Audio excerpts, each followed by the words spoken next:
Welcome back to the Martini Works Podcast. We decided to eject gels, and we hired a German. Yep. Hello, I'm back. Lars has been on the podcast before. A time or two. Yeah. One might say once a season. Yes, I might say that. That would be accurate. The track record's holding up. Yeah, it's a pretty good day. The sun is shining. It's 65 degrees out here in Wisconsin. The next 14 days of nice weather are going to be terrific up here in Wisconsin. So if you're watching or listening from somewhere that's not Wisconsin, let us know in the comments below. I'd like to see or hear or read where everybody's from.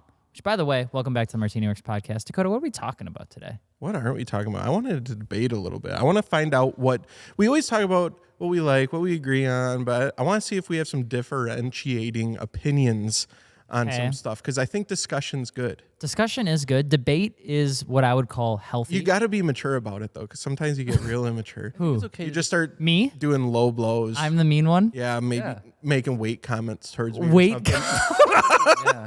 Alex, For the sake of OSHA, that's not true. I never make weight comments. I don't think OSHA has anything to do with harassment. Yeah. good news is when Alex starts swinging those, you know you won. Yeah, when I start going into the personals, when I start bringing up receipts, we're in trouble. I don't know.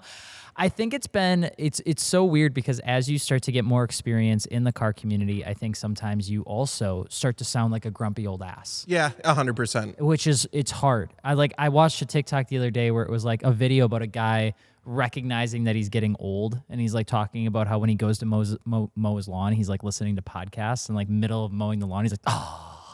And then he's doing like another thing. He's like, shit, I'm middle aged. Yeah. Now, which is what you were doing. You listen to podcasts when you're mowing the lawn. Yeah. I've been listening to some podcast. I'm trying to educate myself a little bit. Educate. I want to make this podcast the best it can be. Oh. Because if you didn't know, I actually got an email. We're ranked, I think it was 63rd in the United States for Automotive Podcast, which is freaking sick. We need to be 6 worsters than 63. I want to get up higher than that. But shout out to everyone listening to getting us to that point, because that's insane. That's top 100. And that's just insane. And we're ranked really high in other countries too. It's super rad. So thank you guys so much for listening in. We have so many more people listening than watching.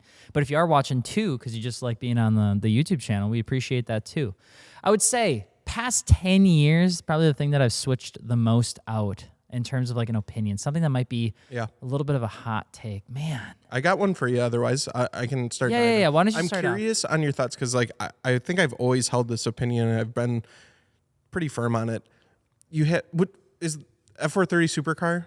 Yes. Yeah, Okay. absolutely. Okay. Well, first of all, let's clear the air. What defines a supercar? Oh my God, I got into this at Riverside actually in another person's video. Yeah. So I initially described it by quantity of vehicles produced, and also I think So Golf Harlequin, thoughts, supercar. and I think it was also like engine displacement or something like that I classified it as. I would take it as far as saying it's a car that's designed and built for not really any purpose other than making you feel like special, right? Like a Ferrari, like the Lamborghinis of the world. They serve no real purpose other than to make you feel cool. So And supercars race just cars.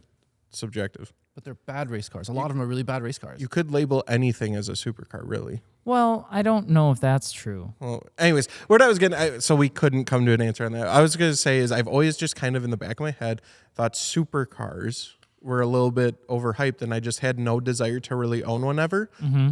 Now that you've had this one for a long time, do you agree with that statement, or are you more like, would you consider another supercar in the future, maybe one day if you get to that point? So I'm a pretty little princess because I've owned 2 supercars. So woe is me. What's the second one? Audi R8. So we're counting the R8 now as a Absolutely. supercar. Yeah. Is the R35 GTR a supercar? No. So this is where they got my ass. What? It's What are more you limited. It's more limited than the 430. So actually, when I because I said this in the video, I was like, well, I think it's limited production. Like, well, did you know the R35 was made less than that one? And I'm like, fuck. I'm like, well, then maybe it's engine location. Maybe it's, I don't know. I don't know what it is. So it's that's a good question. But no, I've owned a Gen 2 Audi R8, and that was a fantastic car. And I've owned the 430, which has been kind of like the gum on the bottom of a shoe every once in a while. But when it runs, it's fantastic and it's beautiful and it demolishes all. What? But what I would say is, like, in terms of value or price, you'll never go wrong with an Audi R8. I think an Audi R8 is the pinnacle supercar for anyone Gen 1, Gen 2, V8, V10, manual or automatic, no matter which one you get, if you're like, oh, I want to spend a lot of money and I want to look like I own a dentist practice, get an R8. If you want to go over that and you start jumping into like the Porsches of the world, or you start jumping into the Ferraris of the world or old Lamborghinis of the world, you start getting really good in like one corner of what a car is supposed to do, but you get really shitty in the other categories of what a car is supposed to do. And Audi R8 is good at everything. It's fantastic. It looks gorgeous. They're super reliable. The 4.2 was tried and true. The 5.2 was awesome. The Gen 2 is an incredible car. You get all-wheel drive. You get good trunk space. Like everything. Trunk space. Shockingly good trunk space. We have some really funny pictures. And the tech is so good in the car that even if you're the worst driver in the world, you're still a good driver behind it. With like a GT3 RS and those Porsche, they get so damn expensive. And honestly, for the price you're paying with markup, I think GT3 RSs are overrated. I think they're overpriced, and I think that there's a lot more that you can do with a car than just buy a Porsche because everyone else is. Lars, what's your thoughts on supercars? I think there's a certain point that they occupy where they make a lot of sense. Like I said, I think as a trophy car, they're obviously phenomenal. Something that you want to take out on a weekend on like a date night or something like that. I think like there's nothing better. But I think they're kind of glorified. They're put on a pedestal, and a lot of people think they are what they really are not. So as an only car, I think a supercar is ridiculous. Like it's just not. It just makes no sense. You know, that's where the Porsches and so on come in, because they do a better job at that. On the track, even, I would say they just aren't everything you think they would be in a lot of ways. And by that I mean, out of the box, they're very capable. Of course, they're very fast, but are they really that fun to drive? And this is something I'm learning about myself now with the M3 and so on. Like, do I really want something holding my hand all the time? You know, and I think a lot of especially the more modern, more powerful supercars like the R8, I would argue, you know, they hold your hand maybe a little too much. Yeah. You know, 600 horsepower is a lot of horsepower on most tracks. And we have, you know, Road America where Alex has driven the R8 several times.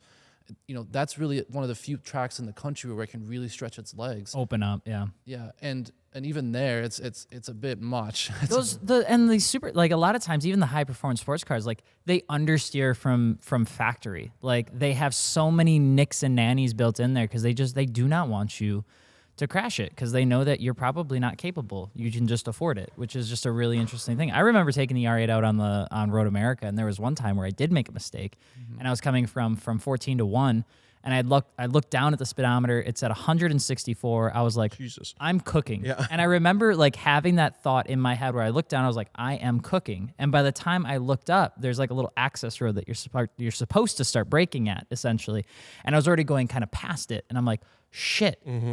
Brake super hard, little light comes on, I'm turning into the corner at like 105, and I remember the carbon ceramics are doing everything they can, the suspension is doing everything it can, the active air is doing everything it can, and I got through the corner, right? And it's like, if you would have put me in any other car but that car, I would have just gone straight, right? And it's like, and I think that's one of the biggest misconceptions you may get about supercars is like, they're going to do it all for you, and they can, but it doesn't mean that you're a great driver. It just means you got a really good car that can do a lot for you. And I think they're kind of built to evoke that feeling out of, and again, at those speeds, everything gets a little scary, everything happens a lot faster, but in street driving, right, they're kind of made to do that. And the biggest experience I had of that was, I took part in one of those where you rent a car for 3 laps on a track or whatever, down to the Milwaukee Mile. And they did the road course, and I took the Ferrari 488 out, and then the Huracan, which for the record, I don't even fit in a Huracan with the helmet on. So it was a really awkward drive to begin with. But they wouldn't let us use the paddle shifters. It was just one of those rules. Even though I told them I have experience and so on, they just wouldn't let us paddle shift. We had to stay in automatic, which of course, very capable automatic transmissions. But what happened was we went out of one of the slow sections onto the banking. It's like an oval road course. And the guy was like, okay, now go for it. So I'm like easing into throttle, right? Like you're trained to do on a track. And the car kind of does nothing. And suddenly gets to a point where it downshifts. But it doesn't go down 1 gear. It went down like 3 gears at once because it's an automatic, and I thought I was cruising. Oh, what the hell? You know? Yeah. And suddenly it went from, I don't know, 5th to 2nd. And it was just like, whomp, like this giant burst of power. And I was like, this is undrivable. Like, I don't want that. Like, give me some smoothness back. But, but in a street, when you're showing off to your buddies, when you have your girlfriend in the car, something like that, they want that. That's fun. Yeah. You know, but when you're driving, when you're used to that kind of stuff, it just feels clunky. Like What about on the other side of the fence? I mean, I would say that, you know, Dakota, you have a Supra, you've got a Golf R, you've had history with what I would argue are like almost like street cars that have been marketed as also track capable cars. Yeah. You know, and the Golf R I think is a perfect example. I know you haven't taken out on the track or anything like that, but when you do give it a little bit of the beans, do you feel like it would be a fun car on the track, or do you think it's more just built for the street and it was just a marketing thing? No, I think the Golf R specifically, speaking for that platform, I think they 100% had the track in mind with it, because it really starts to shine in the turns and the corners and just a little bit of fun I've had with it. I think there are cars, I'm trying to think of one I could name that it's maybe a little more just marketing, you know, and making it look like a track focused vehicle or track inspired. But the Golf R, no, I'd say that would be a phenomenal car on track. I wish I had more track experience. I've only driven a few cars out in California on the track, and then a little bit of autocross stuff with the Focus and the Supra, and a little bit of drag racing stuff. Yeah. But that's about it. But I need to get out there some more. That'd be fun. I think we talk about one of the biggest things that I've had issues with in times past, though, is I started to see more track content, more TikToks, more people getting out there and driving their cars, which is fantastic. But the number one killer I see all the time is people growing an ego when they start getting out on the track, which is nuts, because I'm watching these people who are talking shit to, you know, Porsche owners or Lambo owners on these tracks, right? And they have the GoPro footage and they're totally loading the story. Like they're talking about how this Porsche is so slow and this guy, he's trying to get around, and the person that's posting the content is like pretending they're the next Verstappen, right? And all the people in the comments are, yeah, man, that Porsche owners suck. Like just because you have money doesn't mean you know how to drive. And it's like, fucker, you're in a rookie HPDE class where there's no point buys. That's the reason you're not able to get past the car. And that part kind of infuriates me a little bit, because I think a lot of times with track racing and autocross is like, it doesn't take much to humble you. But for some people, the humbling comes in the form of a car crash, which is terrible. Ooh. And in the best of cases, you get to practice and learn that you're not as fast as you think you are, which is like the best way to go about it. But there's so many people these days that I think jump out there, and the sim rig is an awesome way to practice track. You know, I do think it is. I think it's awesome. But sometimes I think people get a little bit artificially inflated in their skill set. They jump in a brand new car, you know, and that has 400 horsepower, or a 5-year-old car that's got 500 horsepower. Yep. They go around a track, they make a mistake, and hopefully they leave the track with nothing more than brown pants. But every once in a while you see these crashes, and it's just because people get really overtly confident on a high performance driving day and they think it's a race, and it's not a race. You know, it's a way to practice driving behavior with your car, which every car, I will say, dude, they all drive so differently. Yeah. They all behave so differently. It's insane. And slower does not mean easier to drive either. That Porsche Boxster I drove at the WRL race, I would argue was more difficult to drive than any of my cars I've taken out. And what do you mean by more difficult? So first off, it's the first mid-engine car, right? Because they are actually mid-engine, just you know Boxsters work. And it was just a different platform because it held its weight differently, and then everything from like your seating position to how the car behaves to steering input, the audible feedback of tires, engine, transmission, even everything just feels very, very different. And when you get used to a certain platform and you're used to what it's going to do when you act with it a certain way, you know, the Boxster just doesn't. And a simple example is because it's mid-engine, when you're coasting through a corner, you have to keep some like maintenance throttle on it to keep the weight on the back. Otherwise, it'll try to like pivot around you. Where with a front engine car, that's not really a thing. All the weight's up front. So it's not essentially worse though. Like maybe if you had as much seat time with that car as you did the M2, yeah, would you say it could be better? Yeah, absolutely. I'm more saying that, you know, there's an impression that like a Miata is easy to drive, and that's complete nonsense. You know, like what these like spec Miata guys do at fast tracks and how close they are to the limit, you know, how far they're willing to push that limit, is something that you can't experience in modern faster cars, especially the supercars like we started talking off here. You cannot get a supercar close to the limit without getting very dangerous very quickly. And that's the thing with, I would argue, Road America doesn't show us, which is kind of terrible because Road America is such a gorgeous course, but it's like, it's got 3 straights that are like 3/4 of a mile long, you know, and the Miatas, they're just pinning the throttle and they're going 86, you know, and they might clean up to 90. But you put those spec Miatas on a smaller track, you know, you start putting them where there's more turns than three 3/4 line straights, and it's like, dude, those drivers are quick. And I will say the fastest drivers I've ever met are either spec Miatas or those fuckers in Honda Fits, dude. Those things look like toasters, and they are barreling everywhere around the track. I have never seen such an awkward looking vehicle chasing my ass down. And the best part about it is every single time they came through a corner, and I know they were cruising through that corner faster than me, and I do a point by and I see them go, I slow down, and then I have to slow down again, and I just wait for the straight to get away because they will pass them on turn 4, and they're going 85 miles an hour. Yep. But through the corners, they're also going 85 miles an hour. And it's nuts, dude. Those guys in the Honda Fits, hats off to them. It's such a cool thing to see, especially I see Grid Life has a lot of Honda Fits in some of their touring car, or at least some of their time attack even, which has been super rad to see because they're affordable platforms, easy to get into. I just think they're really ugly. Dude, the Honda Fit is like the track car of America. Since we started going to the track more with different things like at VAR and Road America and all that, I see them everywhere. What is the deal with Honda Fits? I have no idea. I think it has to do with just chassis reliability and the power to weight ratio. Because a lot of them work within a power to weight ratio for the class. I think the people who really care about driving, you know, as often as I can, right? The biggest thing you're looking for is seat time. It's always just seat time. It matters more than anything else. And when you're in a relatively low performance Honda, you slap some good tires and coilovers on there, like you're good to go. Don't touch the engine. You don't need to do anything. That thing will last 300,000 miles of abuse, right? Just make sure all your fluids and stuff are up to date, and just have a blast. Like, what could go wrong? Yeah, I think it would be fun to see Dakota gels, me and Lars in Honda Fits. Yeah, riding around on a track. That would be fun as hell, honestly. I'd be down for that. So affordable. We can each get one for the price of one of your average normal car. All right, hear me out. We sell that for $30 and we just get Honda Fits. Yeah, just an entire garage fleet of Honda Fits. Honda Fit race team. Let's go. What are we gonna do with the other $30,000? With that being said, we're gonna take a small break, but not before talking about our sponsor for the Martini Works podcast, which is Continental Tire.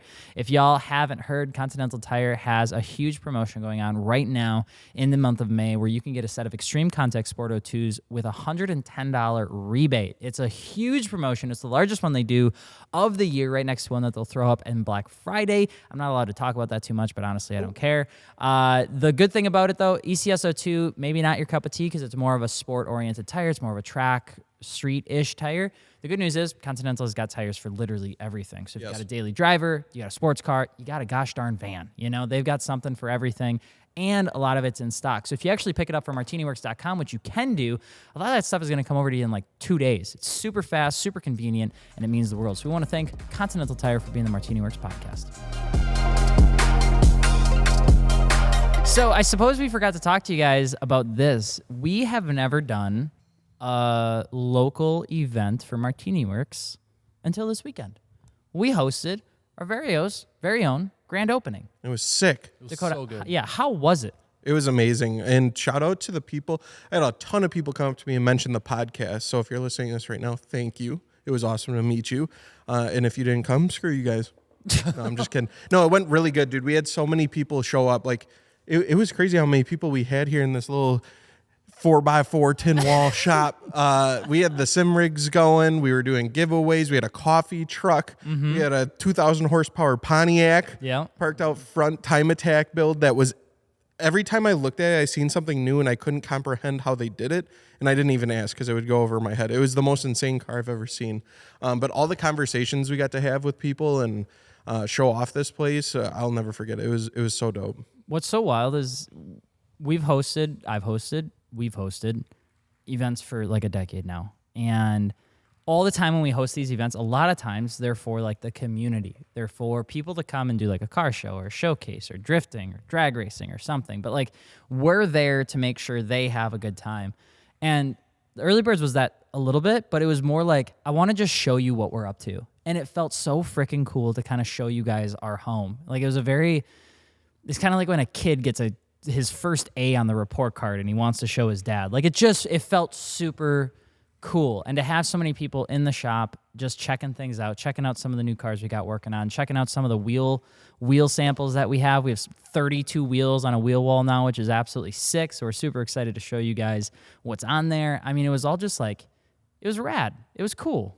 I don't know how to explain it. It was awesome because it was like, instead of, going out with your friends to like go downtown or like go play a sport or something, it was like, let's just come over and let's like cook dinner together. Yeah. That's really what it felt like. And it's getting to talk to everybody and actually having time to talk to people. Like, we host so many events where we're just running back and forth, making sure the event's, going off without a hitch. But this one was just, 4 hours or 3 hours of us just chilling. Yeah. Just getting to talk to people about cars, about our interests, about their cars. Hearing all these stories from what you guys are building was just a really cool thing, and it was very, very refreshing, I think. Yeah, we so you guys might be wondering, wait, you said grand opening, but now you're saying the word early birds. What the hell does that? So Early Birds is a monthly event Martini Works is hosting during the summertime at our shop, where every month we're going to be hosting a different theme, different types of cars or stories or things like that. So for the month of May, the theme was the Martini Works grand opening, and it featured Martini Works builds. So all the cars inside the shop were Martini Works builds, so that you could take a look and see what we're up to. And then next month, there's going to be a different theme. And the month after that, there's going to be a different theme. But the event is hosted earlier in the morning. So this one we hosted at, I think, 9 to 12. Yep. But future ones, I think we're going to be hosting from 8 to 11. And the whole concept is we want it to be early in the morning. We want it to be right at the beginning of the day. And so we started to just think about how we could name it. We're like, well, Early Birds kind of sounds like a cool name for it, and so that's decided what we decided to call it. So it's called Early Birds. If you come, you get to pick up like a super limited hoodie and t-shirt that we made, plus we're doing a whole bunch of limited drops that are only available if you come to the Early Birds event, because the whole thing again is like the early bird gets the worm. So if you come, you get it, and if you don't come, weird. Yeah, I won't say too much about this because I maybe I shouldn't even be saying this, but the people that came got to see a pretty neat car. That's all I'm saying. There's something very special here I think people did not expect. It is a blue and Nissan only they know. Z. No, Whoa. there is a blue Nissan Z here. What is going on with that? Congratulations, you have been promoted. So since we built a Z, we met a very nice individual who I think lives up in Green Bay, and he's like, dude, I think he's like 60. He's a little bit older, but he's like, hey. He's a cool dude. He's super rad, knows a lot, has an R8, good taste in cars, obviously, because we've owned two of the same cars. He's like, hey, I saw your video. I trust you. Can you mod it? And we're like, well, we don't really like do shop stuff, we're not a mechanic shop. We don't want to bust up a 1999 Chevy Silverado, and he's like, well, I have a 2023 Nissan Z with 200 miles. And I'm like, that is a little bit easier. That one. We only had to cut the exhaust off of ours because the bolts were a billion foot-pounds of torque. Yep. But yeah, so he's probably listening in, which is even more hilarious. But we're going to be doing an exhaust on it, a tune, and I believe we also have, I think that's it. No wheels, no tires, no suspension? No. Oh, and coilovers, BC Racing coilovers. So good man. He saw the coilover video that we did, loved it. He saw the exhaust. Putting in the suspension wasn't bad at all. Yeah, it'll take like 12 minutes. But, the exhaust is always a little bit of a tricky one, and then the VR tune. So it was really cool because we did content on all of that. We did it all over on the Unbox channel. So if you guys want to watch some of the product reviews, it's a huge one to go subscribe to. We are not doing downpipes, though. I did cut because there was a couple things he had asked about, and I'm like, we're going to have to end at the catback. We're not going to be jumping into the downpipes. Dude, we would have had to commit a freaking week to doing that. Yeah, we don't even have enough time to like eat at the same time. Never every do day. a Nissan Z downpipes. I didn't even do it. I just filmed it. I'm never filming it again. I still feel bad for Giles. Yeah, dude, his arm's all cut up. He's just healing. That's why he's not here. Mentally healing, He's taking a emotionally nap healing. because of the Nissan Z downpipes. Taking a Z day. It's that car is something else. But the blue is gorgeous Dude, on that. yeah, if you guys could see this, I've never seen the Nissan Z in this blue in person, or any blue, I guess. Dude, holy cow. It makes it look like the GR86 has cheap blue paint. I don't know how to explain it. Like you look at the two cars and you're like, oh yeah, 1,000%. That's the free version, and that's the pay to play. yeah. It's like the yellow one was kind of like a matte paint. Yeah. Right? It was very like glossy at most, where that's like a true like deep blue metallic. That's like a bass boat sparkle. Yeah, it's really pretty. To be fair, to bring it back though, we do have a pretty wicked build that's coming It's coming. after. It's sitting over there. It's supposed to be sitting here, but we can't film and show you guys it yet. Yeah, so we had to move it. But we are finishing up the Dream Build series on your car, which is pretty wild. So Those episodes will be releasing shortly. yeah, so that's super cool. So we're trying to do something different with car builds. I think the first video is going to be dropping on May 20th on the main channel. So if you guys want to give it a look, please do so. And I suppose it's time that we should probably tell you, we're also going to be launching a membership part of that as well. So we're just testing it out. It's not anything crazy, but it's just going to be longer versions of those videos that are a little bit more raw, a little bit more uncut, so you can see more behind the scenes of what we're working on, and you get to see more of our personalities rather than just like a 15-second highlight. You're going to see the 2 minutes of Gels screaming up and down and yelling and swearing and telling you why he hates downpipes. And put it into perspective a little bit. YouTube's really pushing this, so we thought it'd be something that we try out and see if it's something you guys are interested in. If you're not, it's okay. If you guys love it, we'll do more of it. And what it does is it's specific videos for our YouTube members that join. And then you get benefits with that, and we can decide what the benefits are depending on each package. But yeah, these are extra videos. You know how like car installs never go the way you plan? Well, this is like the full length. You get to see what did not go to plan, and it's always a lot. So we wanted to create additional content for you guys. If you want to check that out, that'll be dropping with the E46 Dream Build series. So yeah, make sure to check that out. Yeah, that's pretty cool. Having been around a bunch of these builds for a long time now, with Alex and you guys, I will say, for whoever's listening to this, those outtakes are some of the funniest moments. There's not really any place in the video sometimes, but being around those, like those are the core memories. So I think it'll be worth a watch. Yeah, 100%. It's gonna be a fun time. We get that finished up, and then we gotta finish up S2000. Then we gotta finish up the G36. Then we gotta finish up the Ferrari. Then we gotta finish up the other car. And then we gotta, wow! And it's May 15th. How about that? Summer's over. That got me thinking the other day. Whoa! That got me thinking the other day. It's May. Something big comes in November. The Thanksgiving. The old people up in the old DC change hands to another group of wrinkly, old, frail people. Oh man, you're getting typically. political on the Nissan podcast. Z owners? They're all Hey, be nice. old. Do you guys think, with everything that's going on in the car scene, do you think that there's going to be like any noise or any push around laws or regulations that would impact the car community? It's tough. Obviously, stuff always comes up with this shit going on. I hate political stuff. I never get into it. But Me neither. yeah, stuff happens. I would say the only notable thing there's like two, I'd say really, really notable things in the automotive scene, and that's takeovers. They've definitely disrupted a lot. They've changed car shows, car meets, things like that. Make us all look bad. Yeah, 100%. So I could see maybe something with that tying into some type of law, or I don't know. And then the other thing is just EVs and hybrids and the sales of gasoline vehicles and the EPA. That's like the only two real big conversations, I'd say. Did you know that you can't sell an air intake to California? Any air intake? Like 95% of them. Like when we put K&N up on the website, I was like, hell yeah, brother. We got K&N. Very first sale. Came in like a day later. I'm like, hell yeah, we're doing the right stuff. We made like $6. I was stoked. Yeah, fuck and then we went out to ship it, and it's like, can't ship. Going to California. And then it had the middle finger emoji back to us. And I was like, oh. So then we did some more research. California sent you that? Yeah, a little handwritten letter. And then I was like, what do you mean? Turns out you can't. You just can't do it.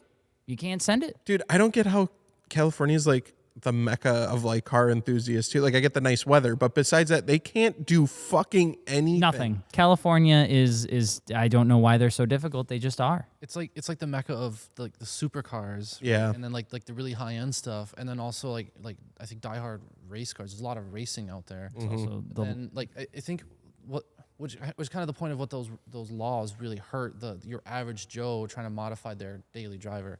Those are really the people who are affected. What the hell is an intake doing? Yeah, exactly. It's kind of ridiculous. emissions, baby. See, I don't understand. The thing that I don't understand about it, when I think of California, I think of like Los Angeles. And when I think of Los Angeles, I think of rich people. And poor people.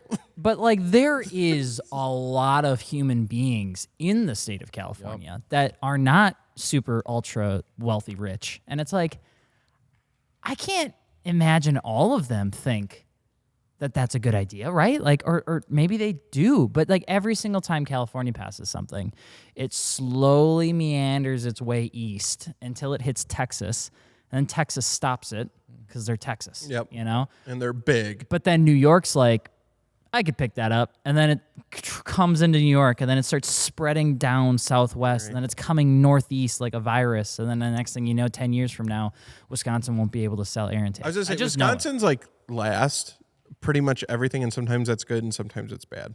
But Second in education, but last in trends. yeah, they don't follow the trend. They kind of just like let everyone else figure it out, and then they're like, okay, we should probably. Sometimes I just go to California to see how far off pace I am from the style of the world, and I'm like, holy shit, why everybody jeans so baggy? I don't understand. Anyway, besides that, you don't think anything else is going to change? I think the biggest thing that's going to come from November is the EV talk. I've heard it a lot. Being a little bit involved in some of the committees at SEMA and seeing what people are talking about and fighting about, you know, because they have a whole committee that's like dedicated to fighting against laws that are coming through that would inhibit modifying your vehicle.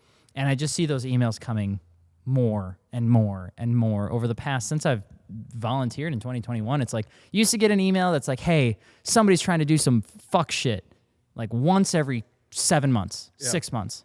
Now it's like once every other month, somebody's trying to do some fuck shit. And it's like, man, I just want to modify my car. So what do you think is going to take place with EVs? I think that what's going to happen is you're going to see the federal government, depending on which way that color goes in November, you're going to see probably a greater federal push towards electric vehicles, mandating some sort of adoption of them within like 5 to 10 years, is I think what you're going to see. And I hope that doesn't happen, but that's typically what you see. And that's where states like California are like, yeah, we'll do it. They're always the first. Like, yeah, we'll do it. And then they get a huge credit, but then everything in California is perfect. The weather's perfect. The landscape's perfect. Everything about the state is perfect. And then you come up here when it's negative 20 degrees, and it's like, I can move 10 feet before I'm stuck in snow. I think we already have some of that EV stuff, right? Like Yeah. if you look around, every manufacturer, I'm pretty sure without fail at this point, is making some form of EV to some form of success. And what's interesting about them is how cheap some of them are getting. Like, I almost pulled the trigger on one a couple months ago because there was some ridiculous deal on a lease. I think it was a Hyundai Ioniq 5 or 6 or something like that. And long story short, there was this article I read where after the tax rebates and incentives and how much cheaper your insurance is because of it, and just Insurance is cheaper. yeah, the money you save on gas, like all said and done, the car is literally free. And like me, you know, with the two-door cars, you know, having a 4-door electric car to haul my dog around, you know, seems very attractive right now. Right. So, you know, stuff like that, I think is probably a good thing. And as a daily driver, I would absolutely rock an EV, you know, for especially a leased one, just to zip around it for a couple of years and get the next new technology, the new battery and all that stuff. My wife wanted a C4500 because we watched Transformers: Revenge of the Fallen. Oh my God. And Ironhide just happens to be a C4500 Kodiak badass, right? And I'm like, most of these are two-wheel drive, and they're also probably going to rust the moment salt touches it. So then we're starting to think about it, and we're like, well, we could just get like a winter car, you know, something like easy and simple and not anything crazy, because we'll have a practically commercial snowplow truck in the summertime. And we started looking at Hyundais and Kias, and I'm like, holy shit. Whoa, what? These leases are really good. Yeah, These leases are really good. No backbone having ass. You used to be the biggest hater. Now you're practically an owner? Practically an owner. But then this was Sunday after early birds. Then we watched Transformers and we all won C4500s. Yeah. I mean, who wouldn't? Yeah. By the way, did you notice that in the second Transformers, it's all GM vehicles, and in the introduction, the Decepticon is a first-gen Audi R8. Doesn't do anything to fight back, and they cut the thing in half like 4 minutes in. And it was like this, just GM. And it was like the little Autobots that transform into like the Chevy Sonic. Yeah. It's like motorcycle. ass. Yeah. Screw you. That's such bullshit. Dude, the second Transformers is like the best Transformers. I could watch the fight scene of Optimus Prime in the forest with Megatron and the other two guys on like repeat. I don't even know how to explain it. The movie's so old. It's 2008 now, and it still is better than any other similar Transformers movie to ever come out. Those sound effects just don't get old. They don't. They don't. It always sounds I good. haven't watched Transformers in a while. It like but scratches it like is good. some part back here that's just the like slow-mo of them transforming, all the little whirly noises yeah, of all the they little did machine a parts. killer job. So The good. Shia LaBeouf. Yeah. pre-crazy. Now he's post-crazy. There's a little bit in the middle that was a little weird with him. Yeah. But we're doing okay, I think. Everyone has that. Do they? Everyone has that. From California. Maybe. Are we in the I don't even know- pre-craze or post-craze I don't know of the where EVs? he's from. I bet you. I bet he's not from California. You want to bet? I'd bet Bunny is not. Yeah, like I don't think he's from. A lot of actors end up in California. It doesn't mean they're from there. Oh, you just think he's like Yeah. this crazy California guy? Where is? I don't know. Actually, Shia- I get like an Iowa vibe from Shia LaBeouf. Okay, what state? What state do you believe? I would guess like something up like in Illinois. Okay, what about you? I said Iowa. Well, you're both wrong. It's Los Angeles, California. No way! He's That's from current location. Yeah, is That's that where he's that's born. he lives? He's fucking born in Los Angeles, California. Look. Let me see. Yeah, the but he receipts. grew up in Iowa. No, All right, you win he's that got one. that Los Win this Angeles one. energy. You win. Yeah. So I loved his stuff on Even Stevens. That was like my favorite show going out. I'm trying to think. And yeah. I didn't get LA vibe from him in that, okay? Sorry. You didn't? He's a really He's good that actor. good of an actor, yeah. So he had a little bit of crazy. It happens. All I'm trying to say is that Transformers, the sound effects, 10 out of 10. The only movie to scratch that itch the same way as the original, Shrek. the new Dune movie. You got to stop on the Shrek Why? thing. Dakota is okay. So Dakota walks in like a week ago, guys, and he's out of nowhere. This man doesn't speak until like 10:30 in the morning because he's still like true. booting up. Yep. And he's walking to grab this light, and he's like, you know, people don't respect Shrek enough. Dude, it's true. It's the same thing as Transformers. Like you're talking about, like his movies from back in the day. The last time I watched it was as a kid. What I got from this is that Shrek is like Transformers. Yes, but no cars.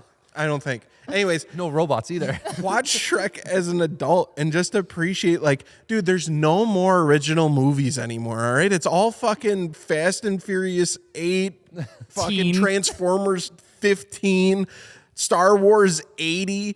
Shrek was just original. It's unique. And you watch that shit and you're, dude, it's so funny. Wait.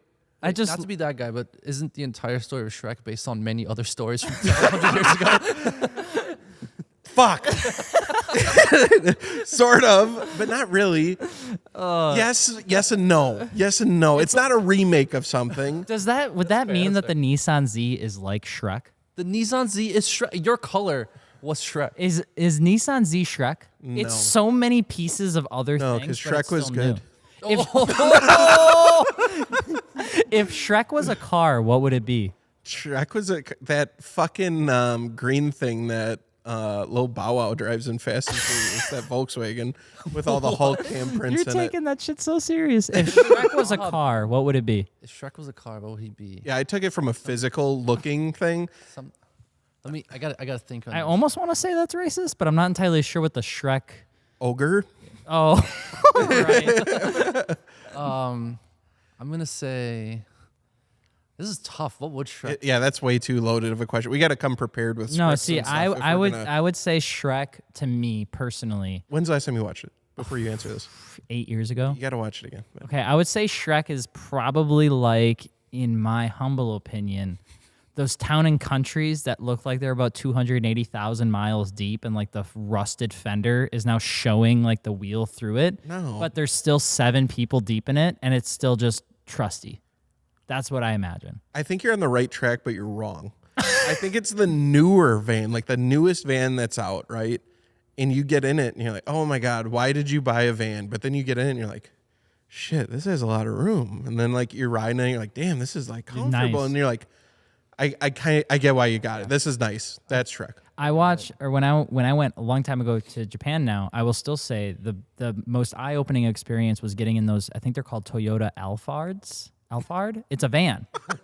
It's a van. Alphard? I think it is. We're on break. I'm going to confirm with you guys. But it's this van, and they're like $130,000 vans. What? And the back opens up like almost 180 degrees, right? Because obviously it's super compact. what? But I got in it, and they have like jet recliner second seating with like monitors and laptops and this huge cushy little Fucking air Alpha? suspension seat. It's called an Alphard. Alphard.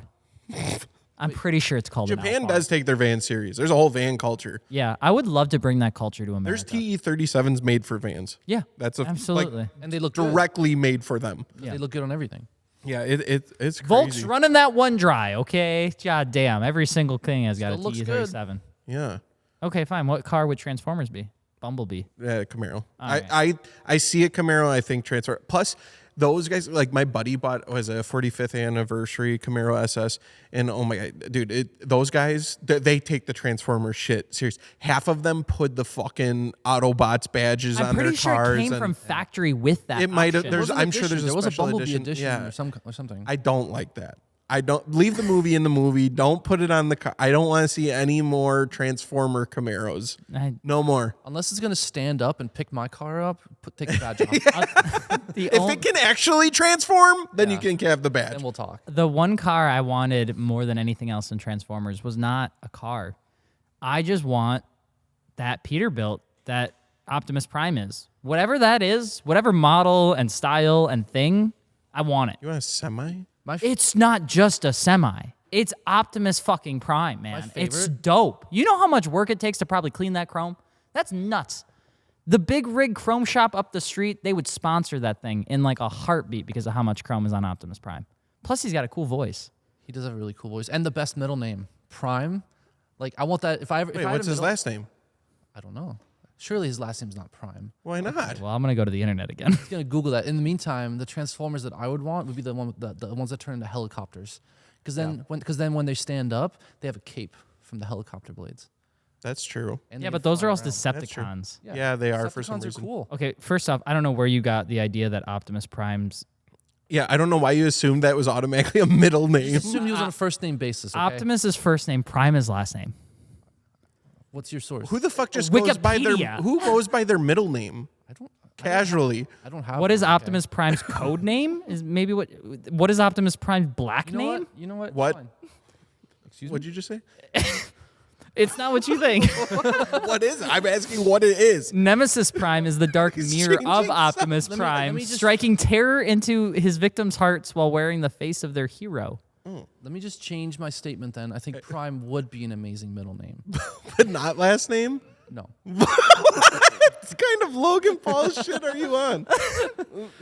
Okay, well, with that being said, we're going to take a small break. We're sorry to bring movies into it, but I will say there's only one movie that has better sound effects than Transformers, Shrek. and that is Dune. How are we back to this? You already Dune is incredible. Go watch it. I will die by this. We're going to take a small break, but not before mentioning our next sponsor. Fortunato, F to the A. Optimus Prime runs Fortunatos. Just No. kidding. I don't think they make semi coilovers. Is semi the correct word? Anyways, Fortunatos. I run 500s on my Toyota Supra. Tell them they something they don't know. Ran them on my Evo 10, and I went to the damn shop where they build them, and I seen it with my own eyes. Them boys putting in work there to build those coilovers by hand and put them into insane specs that they are consistent with. They will tear that whole sucker back down and then rebuild it 5 times to make sure it is perfect. And that is no joke.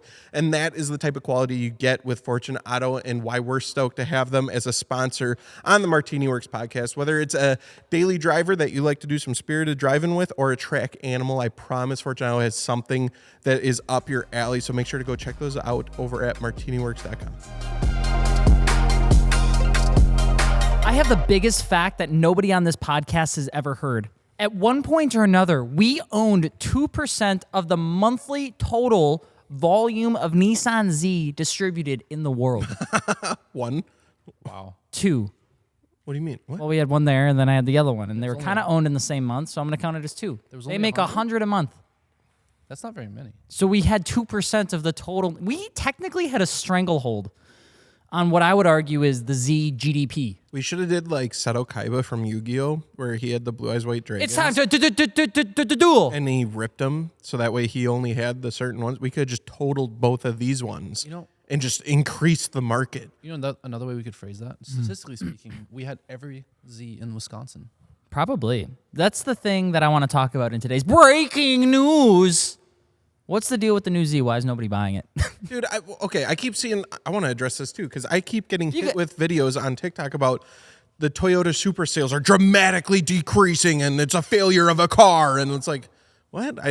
Where did this all of a sudden just come from? Like, is it not the fact that we're in a goddamn recession and people are just not buying brand new vehicles today, or what? Well, I think they're also in the middle of all these cars go through a cycle where they're brand new and everybody hypes them up, right? And then there's like a refresh on the second year, and then they kind of coast the next like 2 or 3 years before and then a new one comes out. So what you're seeing right now is people are loving them, people are getting them, people are enjoying them, and then it's going to be a minute before something fun happens with the Super platform, and more people will buy them again. Yeah, a fun little factoid for all y'all. Do you know the Mark IV Supra sold fucking terribly? Yeah. That car was a failure. Right. Now look at that shit. I'm totally investing my next, I don't know, bajillion dollars that we make never in AMG GT and the new NSX, because I am so confident that NSX, the second gen, third gen, is going to be one of those cars. It has to be. There's no way it's not. The new NSX is a fucking insane car that nobody owns. And nobody really wants Nobody has, nobody talks about. Nobody really wants to own it. I've never seen people that are like, hey, I'm debating between a first-gen R8, a C8 Z06, and an NSX. And I think I think it goes back to the conversation we had earlier where, it's not, statistically speaking, it's not the most incredible car in the world. But in actuality, driving it, being around it, looking at it, it's a fantastic car. They sound amazing. I've not had a chance to drive one, but I've always heard they're ridiculously fun to drive. I got to drive one, and it drives like no other car because of the torque vectoring that it has. In turns, you floor it rather than letting off and then getting back on. And it sucks you into the turn. It feels weird. You have to fight instinct while driving it. And I got to drive with a guy that professionally races the NSX. I fucking shit my pants. Holy fuck. It was insane. The car is an absolute animal. It's a beast. You know what car every single person that came to Early Birds told me they were going to buy? What's that? I heard it nonstop, back to back to back. And I'm not exaggerating. The C5 Corvette. If you want one, go buy it now because it's about to fucking explode in price. I'm not joking. And this probably saying, I guess, isn't helping because according to YouTube, all YouTubers ruin every car sale ever made. But if you want a C5, do it right fucking now because everybody in the world wants one. I kind of want one. You've been saying it too. Maybe you're the problem. I don't know. I kind of want one. Do you really? You're not an American car boy. They make a great track car. So Le Mans livery C5 Corvette is on the list. Do it now if you're going to do it. I'm not, generally speaking, like a huge fan of American cars, American sports cars, but there are 2 exceptions, and that is the ZL1 Camaros. I would absolutely love to get my hands on one, even like an SS, like a 1LE, whatever, and Corvettes. I secretly have a love affair with Corvettes. I did not know that. It all started when Ben Schnell, one of our web guys, had his. And the day he brought it back, I drove it, and I kind of fell in love with it. There's something about it. It's a very driver-oriented car, too. Yeah. Like, everything's kind of shifted for you. When you sit in it, it feels like you're kind of in a cockpit. Yeah, and it's just for lack of a better term, it's just like dumb fun. Like to have a big, stupid engine right in front of you, and then whenever your foot moves, it does really fun things behind you. It's an America in car form. But that's what makes American cars so fun. Yeah. Like but it doesn't feel scary. It feels capable, unlike Controlled chaos. Yeah, like other American cars I've been in felt a little like ugh. Mustangs. Yeah. That's in my opinion. I feel like it's a wheelbase issue. I drove a GT 500 next to a ZL1 like back to back. I thought the ZL1 blew it out of the water completely personally. Yeah. All right. Next up, I got a good one for you. We know that when new cars come off the lot, it's only a matter of time before somebody breaks it. And there's usually a price to pay. And usually those people try to go back to the dealer to say, hey, this car's new. Please fix it for free. And they say, go fuck yourself, mate. Yeah. Today's episode of What Are We Denying is money shifting a Toyota GR Corolla did $42,000 in damages. The car doesn't That's cost what a Corolla costs. Yeah, a GR Corolla. So apparently, the owner of a 2024 GR Corolla inadvertently downshifted to third, upshifting to fifth. This should have been no harm, no foul, except for the fact that the dealer service record states that the vehicle was possibly revving upwards to 8,900 RPM during the shift. It's not supposed to go The that high. GR Corolla has a red line of 6,500 RPM. Whether he was just cruising or pushing the car, forcing the car into the wrong gear was a costly error because a piston melted. Given the compact nature of the car's engine, the turbocharger and transfer case also had a lot of damage done, and its repair was almost beyond its limits. The dealer provided a repair quote of $42,180. What the fuck do you do in that situation? I'm assuming they told them that they misshifted? So, because these cars are little fucking Nancy's, and they're like the kids that raise their hand in class that say, excuse me, Mr. Johnson, we had homework that was supposed to be due today. Meanwhile, the 6 people that didn't get it done are like, fuck you, dude.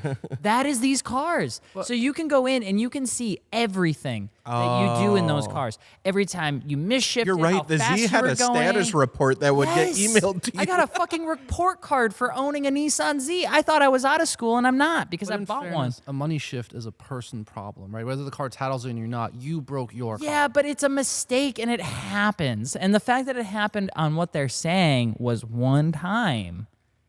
One's got to ask. Have you never money shifted? You had to have. No. You've never money shifted. I don't ever? believe you. He's a liar. So you might think that, but no. So the M2, you have to remember, I've only owned like 4 manual cars, right? And they've all been relatively sporty, sure. But the 335 I had, I was way too uncomfortable driving manual transmission back then. Okay. Then the M2 has a bunch of protections on it, which I just refuse to turn off unless I'm like purposely actively driving, in which case I'm being careful.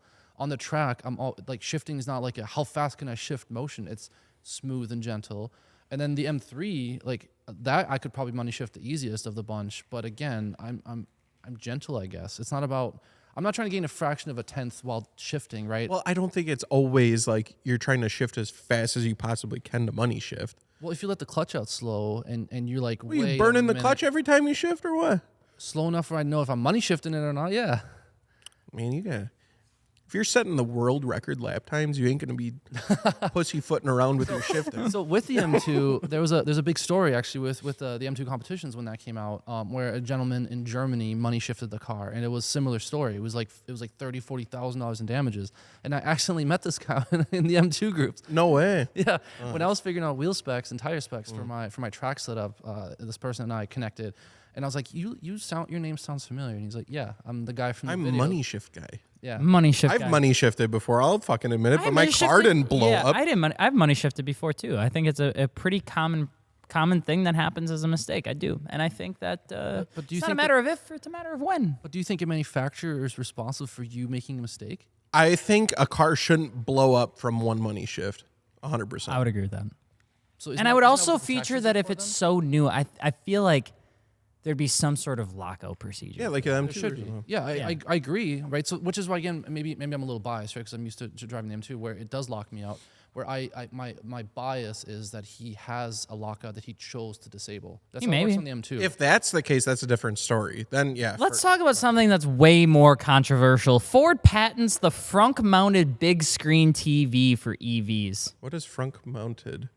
What? They're what Ford patented Pimp like- My Ride? Yeah, somebody goes, what in the pimp my ride is happening here? is that? What's even the point of that? For like tailgating or something? Yeah, so here's the thing that I'll say. I could see that. A part of me does secretly love EVs because if they get it right, that's so huge. Like you get all the power. You get the fact that I can take my laptop charger and plug it into some cars and it charges my laptop. I'm a happy boy. Like passenger princess all day if I can do that. The inner child in me would be so jazzed if I had a car where I could plug in an Xbox 360 and play Halo 3. Now there's cars like that exist. Why wouldn't I want that? Imagine having a TV in the back when I'm camping. When I was a kid. Do you go camping? I haven't gone camping in a long time. I have his tent in my basement. You talk from about 3 years ago. EVs. Yeah, a lot, give me guy. that tent back. No, you don't need it. You don't I go need camping. that. Alex is low key an EV guy. He's just a big EV guy. I'm not like avidly against him, but I don't know. That's a little. I can see it. I can see the appeal, but I don't. Does it need to be patented? Like No, that's just a money grab. that was I'm gonna be weird. honest. There are people out there that all they do is watch patents, and there's like Reddits of people reporting these like weird ass patents that are going around. But there's been times where like car companies have patented like the weirdest things and just held on to them for like 10 plus years. And we'll have to do a podcast about it because there's some really interesting ones. I know Nissan did it. I know Toyota did it with the Supra, like certain like nameplates and things like that for the longest time to throw people off on purpose. So like they would buy or register these patents and they'd register like 150 of them, but only 2 of them were actually what they were intending to use just to throw people off on what they were doing. Didn't Volvo? I remember somebody fact check me on this, but I think I remember like Volvo patented the seatbelt and realized how important it was and just let it go. Yeah. So You say anybody- Volvo I think it was Volvo. Yeah. or is it Volvo? Volvo. It's actually Oh. Uvula. I mispronounce a lot of things I find out. So I'm curious Found? how the correct, Volvo. what's the correct pronunciation of, I say Volvo, but I'm from Wisconsin. So like hard A's, hard O's. We'll have to have some Swedish people correct us. I don't know. Yeah, see, they probably say completely different, to be honest with you. Oh my God, I got one more for you. You guys have to tell me if you think this is Tell me. Oh, this is a good one. This is so interesting. Okay. What is it? We talk about, let's play a game. All right. Is it the owner Okay. or is it the manufacturer? Let's Okay. do this. Title.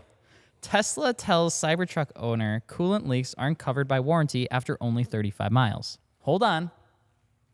4 days ago. Edit to the post. Update.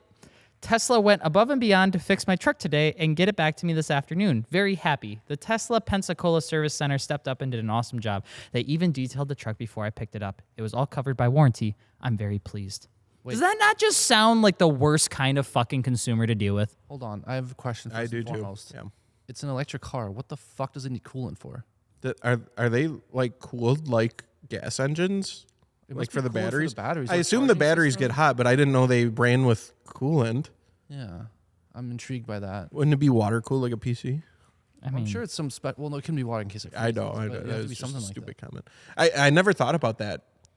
Obviously, there's Yeah, no it's oil, coolant. but there's coolant in them. I never thought about a Tesla having coolant. I never thought about one, like They don't get have grills. You can't get rid of the sticky surfaces that leaks, even if you have an EV, I guess.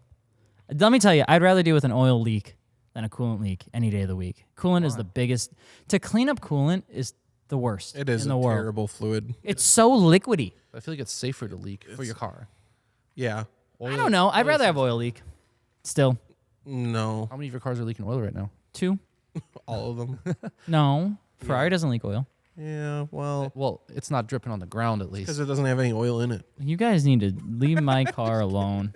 Finally, I got one more for you guys, and you guys will have to let me know. All right. No, oh God, no, I'm not doing that one. That one sounds like Wait, a that hate sounds like the crime one we should waiting to do. happen. Let's do. Oh, this is kind of fun. Since we're just on this hit, Elon Musk is now manually approving service tickets, and Tesla apparently denies first Cybertruck coolant fix. Whoa, they connected. I feel as if Elon Musk reminds me of somebody, and it's just kind of funny. Could you imagine Elon Musk sitting there going through every manual support ticket for Tesla? And then I think about it for a little bit. I'm like, no, I have seen people like that I've do seen things that, like that yeah. before. Yeah. Could you imagine that? Working for that? No, that's insane. It was awful. Would be awful. Would be terrible. I will say this, though. Summer is here, and we're so excited. We've got so many things that we're doing in the next month. We've got drift days, we've got track days, we've got car builds, and we've got new parts and new car parts on the website.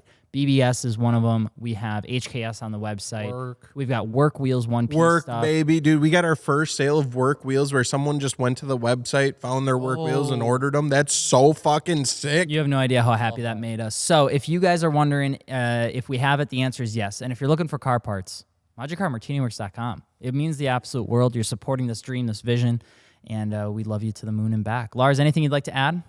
I'm excited to share the M3 build with you guys. We're super passionate about that video. I'm super passionate about the car. That means a lot to me.